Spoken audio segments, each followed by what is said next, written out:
Olá, queridos, boa tarde. Estamos aqui reunidos para um novo estudo, continuando essa jornada sobre as cartas do apóstolo Paulo. Eu quero convidar você para estudar comigo alguns princípios importantes dessa carta de Paulo aos Romanos. Essa é uma carta maravilhosa que está no Novo Testamento. Foi escrito 5 anos antes de Paulo visitar esta igreja, que já tinha sido constituída lá na cidade de Roma, capital do grande império romano dos seus dias. Uma carta que levanta várias questões muito importantes e discute assuntos extremamente relevantes, tanto para o tempo que ela foi escrita, como para a realidade que nós temos hoje. Por isso que eu quero chamar essa carta do sacrifício. Eu sei que Romanos é conhecido como o livro da justificação pela fé, o livro da graça de Deus, o livro do grande amor de Deus para conosco, mas atrás de tudo isso está um Deus que sacrifica-se em favor da humanidade, um Deus que coloca sua vida em risco em favor de todos nós. E essa carta, escrita com 16 capítulos, foi uma das cartas mais brilhantes já escritas por alguém, porque nesse tratado de teologia de Paulo, nós encontramos aqui inúmeras respostas para as nossas ansiedades, nossas perguntas relacionadas com o mundo que nós vivemos, que é o mundo de pecado. Portanto, eu quero que você me acompanhe agora com uma oração para nós entendermos e buscarmos compreender a mensagem de Deus na carta de Paulo aos Romanos. Querido Pai que estás nos céus, quero te agradecer pela oportunidade de estudarmos a Tua palavra nessa tarde. Esta carta é muito especial, pois aqui o Senhor nos instrui como viver pela fé. Esta carta foi motivo de mudanças em muitas pessoas, mudou o coração de vidas, tem transformado milhões de pessoas, porque a Tua graça é real, a Tua justificação é perfeita, Senhor. Nos abençoe nesse estudo agora, em nome de Jesus. Amém. A carta de Romanos ela é muito famosa, porque ela foi texto base para a grande reforma protestante de Martinho Lutero. Essa carta também foi um texto básico para a vida de santificação e impulso missionário na vida de John Wesley. Como também a carta de Romanos, ela foi muito importante na conversão de Agostinho, um dos grandes pais da igreja no passado, que passando perto de um lugar de crianças, ouvia a seguinte frase: toma e lê. E quando ele chega, ele abre a palavra de Deus no texto de Romanos, e ali ele lê frases que vai mudar a sua vida, porque ele reconhece que é o tempo de deixar as coisas do passado e seguir adiante para as coisas que Deus tem para revelar. Portanto, a carta aos Romanos ela é muito importante porque ela também é um texto base para aqueles que proclamam as 3 mensagens angélicas, que também está intimamente relacionada com a justificação pela fé. A carta aos Romanos ela é atual porque ela traduz em palavras assuntos extremamente relevantes quando o mundo está cada vez mais entrando nas trevas morais e espirituais. A carta aos Romanos ela nos destaca elementos importantes para o diálogo e para o estudo. Portanto, a carta do sacrifício, nós queremos convidar você a meditar nela com a gente. Então, esta carta, como nós podemos ver aqui, ela é dividida em 4 partes, e essas 4 partes são a resposta de Deus para o que é o Evangelho e o que o Evangelho faz por nós. Então, o Evangelho, segundo Paulo, já na introdução deste livro, ele diz que o Evangelho revela a justiça de Deus. O Evangelho, a boa notícia, é que Deus, através da sua justiça, se manifestou para salvar o ser humano. Nós próprios não temos como salvar a nós mesmos, mas foi a justiça de Deus em Cristo Jesus que pode assim abrir esse espaço, esse caminho da reconciliação. Então, do capítulo 1 ao capítulo 4, você vai ver essa discussão sobre a revelada justiça de Deus nas Escrituras. Depois, do capítulo 5 ao 8, você vai ver como é que Deus trabalha para criar uma nova humanidade. Ou seja, o livro trabalha sobre a perspectiva do novo nascimento. Por isso que o que é o Evangelho? O Evangelho é a boa notícia de que você pode nascer de novo. Você pode nascer da água e do Espírito. E o Evangelho também, ele cumpre as promessas de Deus para com Israel. O Israel literal, o Israel o seu povo, o Israel que envolve todas as etnias do mundo, o Israel espiritual. E por último, o Evangelho, ele é o poder de Deus para salvar pessoas e ele quem unifica a igreja, que ele une as pessoas em torno de um só rebanho, em torno de um só Senhor, que é Jesus Cristo. Então, diante disso, nós temos aqui algumas perguntas. A primeira pergunta que nós respondemos nesse livro é: o que é o Evangelho e o que ele faz? Então, resumidamente, o Evangelho revela a justiça de Deus, ele cria uma nova humanidade, ele cumpre as promessas de Deus no seu povo e ele unifica a igreja. A segunda pergunta que leva a estudar esse livro é: por que revelar a justiça de Deus? Porque isso é importante para nós. E aqui nós temos 3 respostas importantes. Primeiro, porque toda a humanidade está presa pela morte, pelo pecado. E o pecado gera morte. E por isso nós precisamos dessa libertação. E o único que pode fazer isso é Jesus Cristo. Por que revelar a justiça de Deus? Porque o resgate não vem pela obediência às leis, nem pela lei dos mandamentos, nem pela lei da Torá, não vem por obras humanas. Ou seja, a justiça de Deus não é revelada pelas obras humanas, mas pela misericórdia e graça de Jesus Cristo. Por que é importante revelar a justiça de Deus? Porque é a justiça de Deus que resgatou o mundo através de Jesus. Porque a justiça de Deus é que pode criar uma nova família espiritual. Essa é uma das razões porque nós estamos envolvidos nesse ministério. Ou seja, compartilhando as boas novas para que mais pessoas passem a fazer parte da família de Deus. Esse é o resultado final do Evangelho, é que Jesus Cristo possa unir de volta toda a sua família. Então vem uma terceira pergunta. Diante de tudo isso, como que isso pode acontecer? O que é a justificação pela fé? O que a justificação faz? O que ela é? Ela nos traz um novo status, porque ela reconciliou o ser humano, ou ela reconcilia o ser humano com Deus. Ela nos dá uma nova família, ou seja, ela inclui a gente na família de Deus. E ela também nos dá um novo futuro, o futuro de uma vida transformada, que é a vida eterna. Então, o que é ser justificado? É ser declarado justo, e isso é feito através do ministério de Jesus. Porque ele, ao assumir a semelhança humana, ser encarnado como um ser humano, semelhança nossa, ele viveu nessa terra sem pecado. Ele foi tentado em todas as coisas, mas não cometeu pecados contra Deus, não se separou do Pai. E diante disso, ele pôde assumir uma posição de justificar-nos, de assumir o nosso lugar. Ele foi o cordeiro que tomou o nosso lugar no sacrifício. Ele que foi na cruz, tomou o nosso lugar devido aos nossos pecados. Então vem uma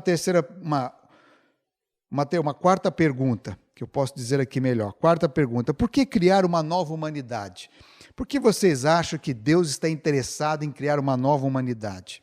Veja o capítulo 5, verso 12. Nos diz assim, porque da mesma forma como o pecado entrou no mundo por um homem, e pelo pecado a morte, assim também a morte veio a todos os homens, porque todos pecaram. Então, por que razão Deus quer criar essa nova humanidade? Porque nós temos a presença neste mundo do pecado, e o pecado trouxe a morte. Isso veio através de um homem, que é Adão. Por Adão ter vindo, por ter pecado contra Deus, a morte passou a todos nós. Mas é interessante, então vem uma seguinte pergunta: quem pode criar uma nova humanidade? Quem tem o poder para criar isso? Então, o verso 5,17 de Romanos diz assim: se pela transgressão de um só a morte reinou por meio dele, muito mais aqueles que recebem de Deus a imensa provisão da graça e a dádiva da justiça reinarão em vida por meio de um único homem, Jesus Cristo. Ou seja, Jesus é o único que pôde e pode recriar essa humanidade. Então, a carta aos Romanos, ela vai revelando passo a passo essas instruções a respeito de Jesus. E vem uma sexta pergunta: quem se sacrificou por nós? Quem veio a essa terra? Quem assumiu toda a responsabilidade para gerar essa nova humanidade? Então, no capítulo 6, nós lemos o seguinte: que diremos então? Continuaremos pecando para que a graça aumente? De maneira nenhuma. Nós, os que morremos para o pecado, como podemos continuar vivendo nele? Ou vocês que não sabem que todos nós que fomos batizados em Cristo Jesus, fomos batizados em sua morte? Portanto, fomos sepultados com ele na morte, por meio do batismo, a fim de que, assim como Cristo foi ressuscitado dos mortos, mediante a glória do Pai, também nós vivamos uma vida nova. Ou seja, Jesus se sacrificou por nós, para que nós possamos ter um novo nascimento. E é por isso que o capítulo 6 ele é muito importante, porque ele mostra como a morte veio a essa terra, e mostra como o pecado destruiu a nossa relação com Deus, e mostra agora, deveríamos nós continuar vivendo no pecado, vivendo na transgressão, na desobediência, na rebelião, uma vez que, já que a graça nos salva, não precisamos de nenhum tipo de obediência? Na realidade, quando nós entendemos o que Jesus fez no Calvário, por isso que ele fala, na morte de Cristo, nós também morremos. Por isso que na cerimônia do batismo, a exemplificação disso, quando nós somos sepultados nas águas, nós estamos ilustrando essa morte para o pecado, essa morte para a mundanidade, essa morte para o eu envelhecido pelo pecado. E ressurgimos das águas, como Jesus ressurgiu da sepultura, isso é representado como um novo nascimento, novas ideias, novos ideais, novas propostas. Ou seja, o reino de Deus começou a nascer no coração da gente. Por isso, uma sétima pergunta: qual é o objetivo então da lei ou da Torá em Romanos 7? Paulo faz uma discussão ampla. Nós não temos condições de discutir todos os passos aqui. Mas é interessante que, qual seria o objetivo de todos os escritos de Moisés no Pentateuco, conhecido como Torá? Ou das leis dadas por Moisés? Deus enviou várias instruções e Moisés as escreveu como leis, inclusive, segundo alguns estudiosos, são 613 mandamentos que nós encontramos na Torá. Mas é interessante que não é a obediência aos mandamentos que nos tira da condenação. Eles nos revelam como estamos, eles revelam a nossa condição de pecador. Os mandamentos, as leis revelam a condição que o ser humano chegou ao separar-se de Deus. Então, no capítulo 8, nós entendemos qual é a solução de Deus. E por isso que no capítulo 8 a gente começa lendo: portanto, agora já não há condenação para os que estão em Cristo Jesus. Que interessante, nesse capítulo 8, nós encontramos aqui 4 coisas importantes. Primeiro, nenhuma condenação para os que estão em Cristo Jesus, para aqueles que recebem Jesus como Senhor e Salvador. Passamos a viver guiados pelo Espírito Santo. Passamos a ser regidos pelas leis espirituais do Senhor, o Espírito Santo que nos guia, que nos instrui, que faz o trabalho tanto mencionado por Jesus em João, onde o Espírito iria nos guiar, fazer lembrar-nos das palavras de Cristo. Um outro aspecto é considerar o que Jesus fez e fará por nós. Nesse capítulo 8, ele menciona também tanto do sacrifício, uma recapitulação do que Jesus fez, e também do que ele fará, ou seja, a sua vinda em glória e majestade nos dará a condição definitiva depois da vida eterna. E por último, esse capítulo 8 nos mostra que a solução de Deus é resgatar a nossa identidade em Cristo Jesus. Falamos muito disso de identidade. No nosso gênero, homem e mulher. Mas o máximo de toda essa identidade é que somos filhos e filhas de Deus.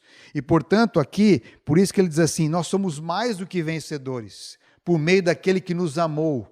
Ou seja, na ênfase de Paulo, no final desse capítulo 8, é que nada pode nos separar, nada pode romper com essa identidade de que nós somos filhos de Deus. E por isso que nós somos mais do que vencedores. No capítulo 9, aliás, a pergunta 9, nós discutimos aqui entre os capítulos 9 a 11. E a pergunta é: quem está nas promessas de Deus? Ou quem estão nas promessas de Deus? Então ele discute primeiramente com o Israel do passado, ele faz uma recapitulação do povo de Deus, da aliança que Deus fez com o seu povo. E em seguida ele vem falando do Israel presente, aquele Israel que recebeu Jesus, mas que não reconheceu nele o Messias, que não recebeu ele como Senhor e Salvador. E depois ele fala do Israel do futuro, do enxerto, de Deus colocando todos os gentios que creem em Jesus nele.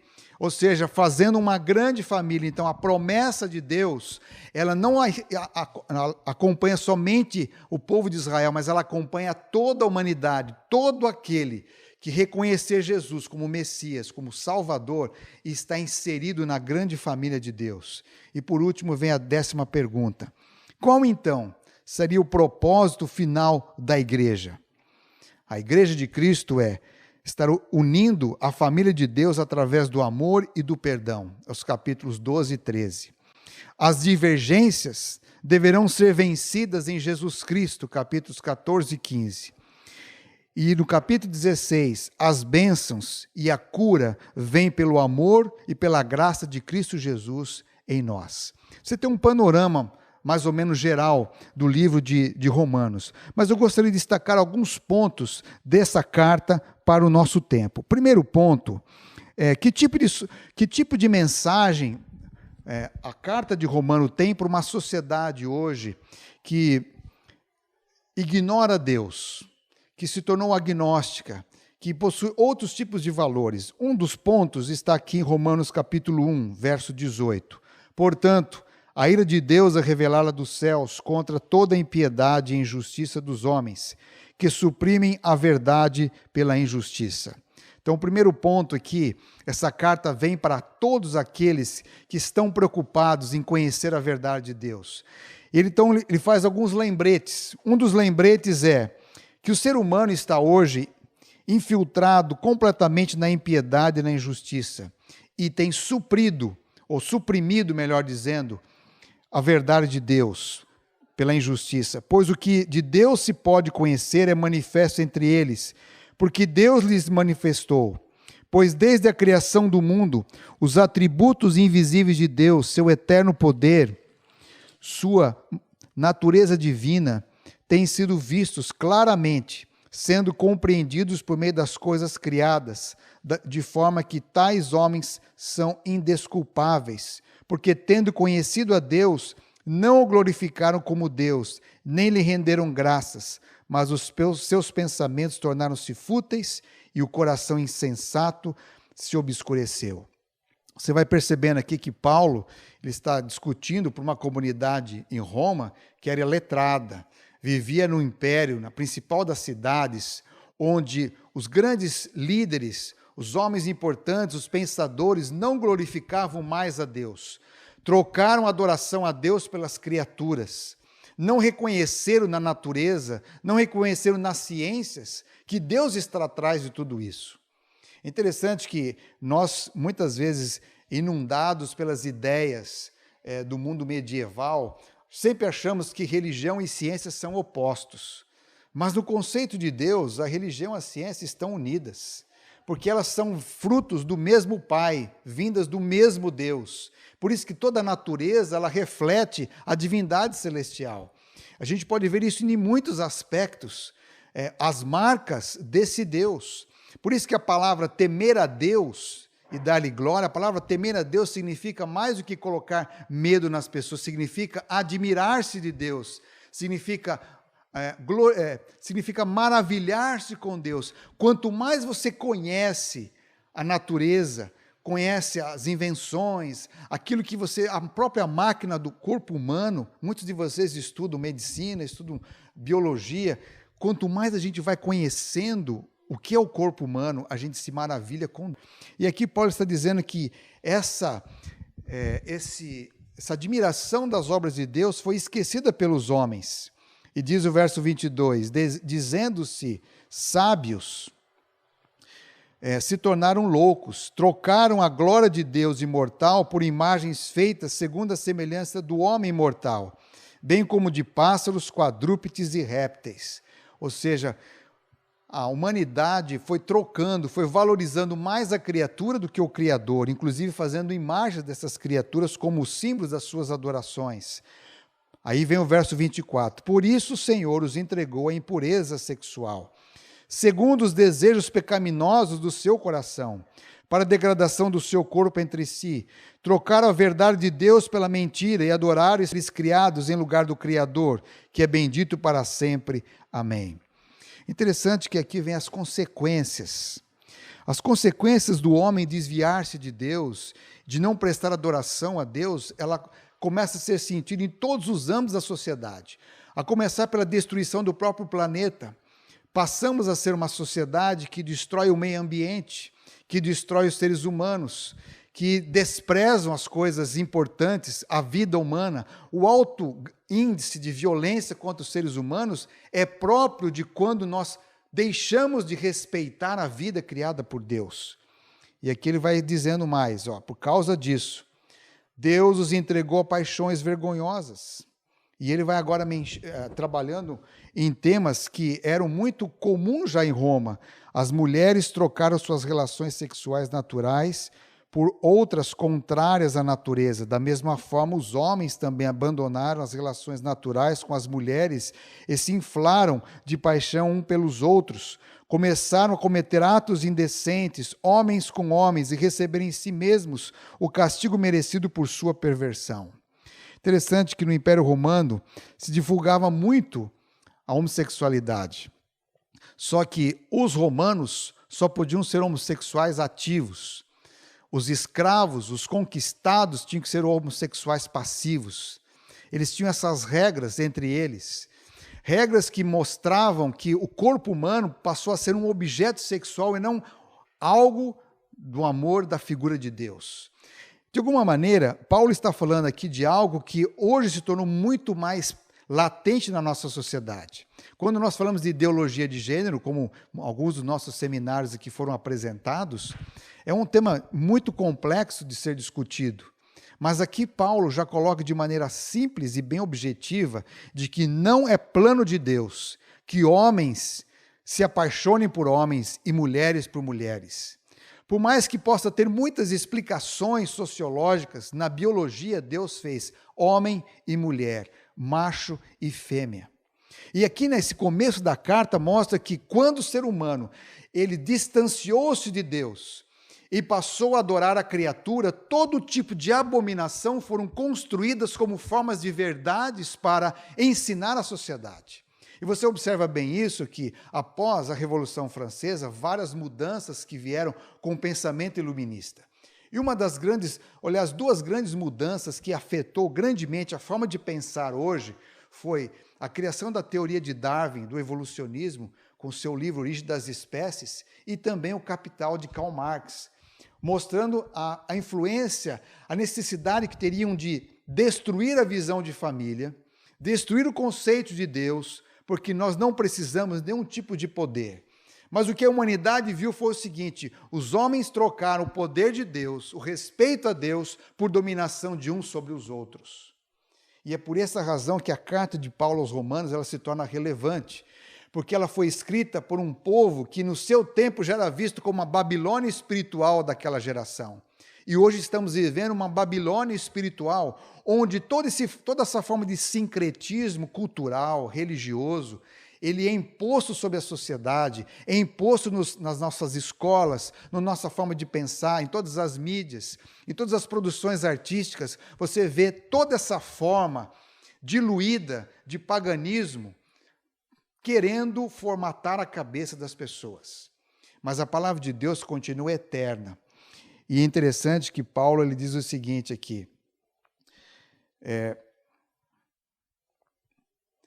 da mesma forma que os homens abandonaram as relações naturais com as mulheres e se inflamaram de paixão uns pelos outros, começaram a cometer atos indecentes, homens com homens, e receberem em si mesmos o castigo merecido por sua perversão. Muitas vezes é lógico que nós não vamos aqui nomear enfermidades e tudo isso, porque vivemos num mundo de pecado, que mesmo pessoas inocentes, que muitas vezes não cometeram nenhuma perversão, muitas vezes são frutos ou são vítimas de situações como essa. Mas olha que responsabilidade nós temos como seres humanos.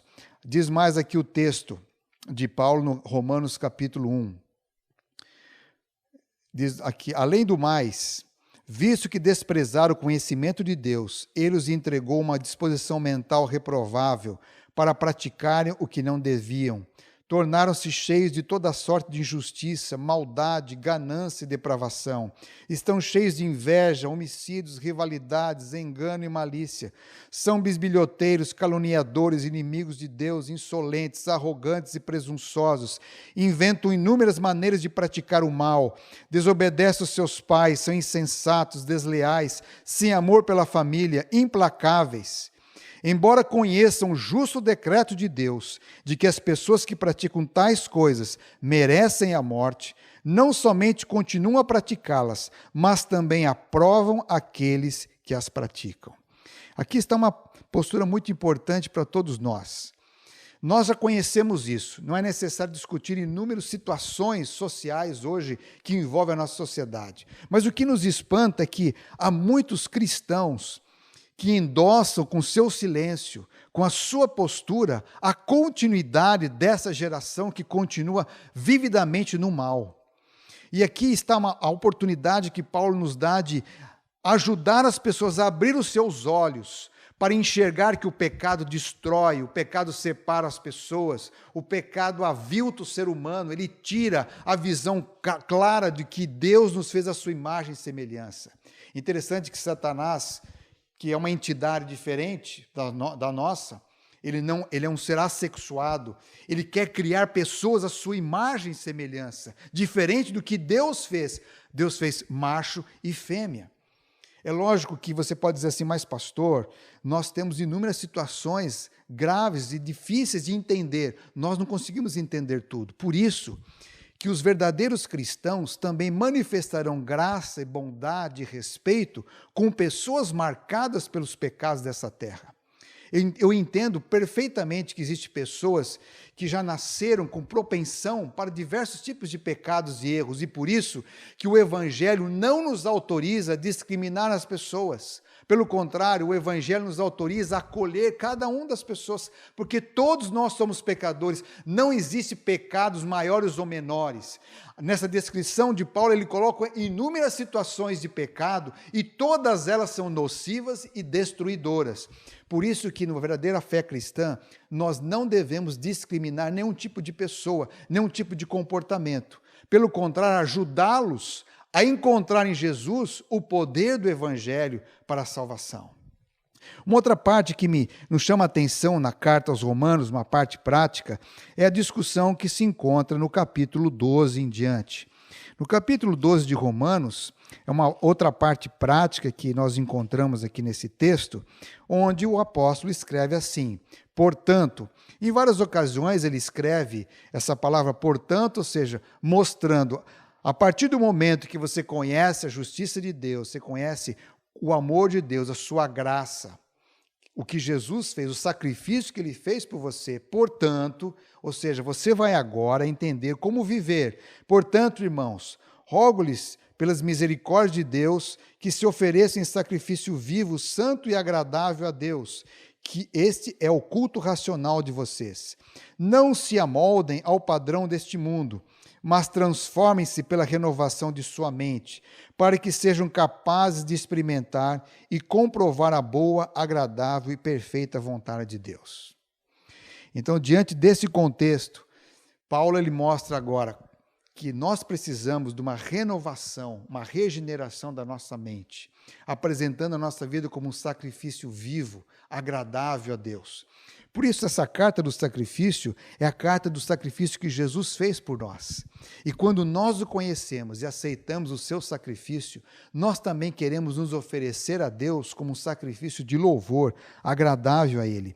E no capítulo 13, nós encontramos um tema muito importante para a nossa atualidade, onde ele diz assim, todos devem sujeitar-se às autoridades governamentais, pois não há autoridade que não venha de Deus. As autoridades que existem foram por ele estabelecidas. Portanto, aqueles que se rebelam contra a autoridade está se colocando contra o que Deus instituiu, e aqueles que assim procedem trazem condenação sobre si mesmos. Pois os governantes não devem ser temidos, a não ser pelos que praticam o mal. Você quer viver livre do medo das autoridades? Pratique o bem, e ela o enaltecerá, pois ela é serva de Deus para o seu bem. Mas se você praticar o mal, tenha medo, pois ela não porta a espada sem motivo. É serva de Deus, agente da justiça para punir quem pratica o mal. Portanto, é necessário que sejamos submissos às autoridades, não apenas por causa da possibilidade de uma punição, mas também por questão de consciência. E é por isso também que vocês pagam impostos, pois as autoridades estão a serviço de Deus, sempre dedicadas a esse trabalho. Deem cada um o que lhe é devido, se imposto, imposto, se tributo, tributo, se temor, temor, se honra, honra. Esse é um tema amplo que nos desafia a tentar começar a compreendê-lo, porque Paulo escreve isso num período de grande ditadura, num período em que o Império Romano tem uma certa liberdade religiosa, mas ele é impostor em muitos aspectos. E hoje nós encontramos uma sociedade que é imensamente voltada a isso. Os direitos hoje são muito questionados e em muitos lugares são retirados. Há muitas pessoas que nesse momento aqui estão sendo perseguidas por motivos religiosos ou por motivos políticos. Nós encontramos hoje a liberdade de muitas pessoas sendo cerceadas e o questionamento, devo ou não devo obedecer às autoridades constituídas? E Paulo, nesse momento mais difícil que a igreja cristã atravessava, ele diz assim, todos devem sujeitar-se à autoridade governamental. Interessante isso. Como separar governos ditatoriais que rompam com a liberdade de governos democráticos que dão uma certa liberdade? Como nós podemos praticar este evangelho que Paulo escreve aqui em Romanos? Um dos pontos que eu gostaria de destacar aqui, o mesmo Paulo fala na carta de 1 Timóteo, capítulo 2, Paulo ele descreve no conselho a este jovem pastor, Paulo fala o seguinte, antes de tudo, recomendo que se façam orações, súplicas, intercessões, ações de graças por todos os homens, pelos reis e por todos que exercem autoridade, para que tenham uma vida tranquila e pacífica, com toda piedade e dignidade. Isso é bom e agradável perante Deus, nosso Salvador, que deseja que todos os homens sejam salvos e cheguem ao conhecimento da verdade. Evidentemente, nós não temos todo o tempo para discutir item por item disso, mas eu quero deixar um aspecto importante nesse assunto. Está na hora de nós orarmos pelas autoridades constituídas, seja ela qual for, seja do judiciário, do legislativo, do executivo, seja as empresariais, as educacionais, as universidades. Antes de nós assumirmos qualquer postura a favor ou contra, nós deveríamos ser pessoas que orem, que oremos por essas pessoas. É muito complicado liderar uma cidade, um estado, um país na nossa atualidade. Como é complexo as leis, como são complexas as inúmeras leis que tudo rege. Vamos ver o próprio exemplo do nosso próprio país, é complexo tudo isso. Muitas vezes quase que se torna ingovernável as nações nos nossos dias. Por isso que nós, como cristãos, aproveitando da liberdade que nos é dada hoje, devemos orar e interceder pelas autoridades, buscar visitá-las, conversar com elas. Se você tem um chamado de Deus para conversar, mostrar as Escrituras, mostrar a importância deles também se voltarem para Deus, é importante fazer isso. É importante você ter uma lista com você dos líderes que você tem na sua cidade, intercedam por eles.